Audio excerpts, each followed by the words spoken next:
Madame, Monsieur, bonjour, très heureuse de vous retrouver pour démarrer ensemble cette nouvelle semaine d'actualité juridique.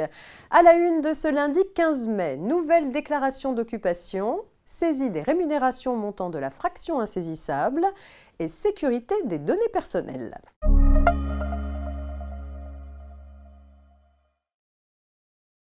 Conformément à l'article 1418 du Code général des impôts, les propriétaires de locaux d'habitation doivent communiquer à l'administration fiscale la nature d'occupation de leurs biens lorsqu'ils s'en réservent la jouissance et les informations permettant d'identifier les occupants lorsque ces biens sont occupés par des tiers. Cette déclaration doit être souscrite avant le 1er juillet 2023 dans l'espace personnel du contribuable sur le site impôts.gouv.fr.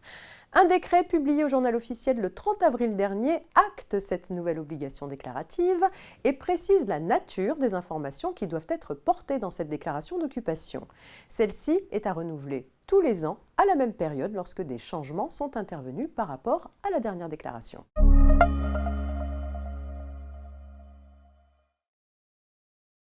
Les sommes dues à titre de rémunération sont saisissables ou cessibles dans les proportions et selon des seuils de rémunération affectés d'un correctif pour toute personne à charge fixés par décret. Dans tous les cas, une somme égale au montant forfaitaire du RSA pour une personne seule doit être laissée au salarié.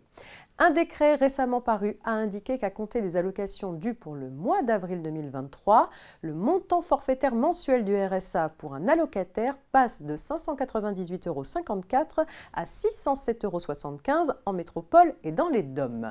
Le montant de la fraction de rémunération totalement insaisissable est donc égal à ce montant revalorisé.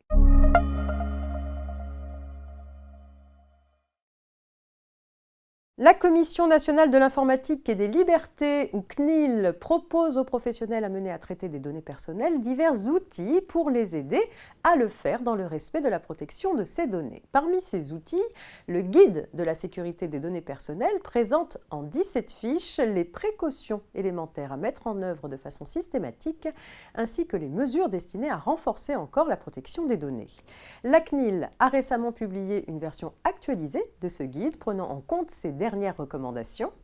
Au titre des nouveautés de cette édition 2023, on notera en particulier la fiche consacrée à l'authentification des utilisateurs qui intègre la recommandation relative au mot de passe adopté en 2022 par la CNIL et celle portant sur le suivi des opérations et la gestion des incidents à jour de la recommandation de 2021 concernant la traçabilité des accès et des actions dans des systèmes multi-utilisateurs. À la fin du guide, le lecteur trouvera une checklist des mesures destinées à sécuriser les données personnelles au sein de son organisme. C'est la fin de ce JT, je vous souhaite un très bon début de semaine à toutes et à tous, à demain.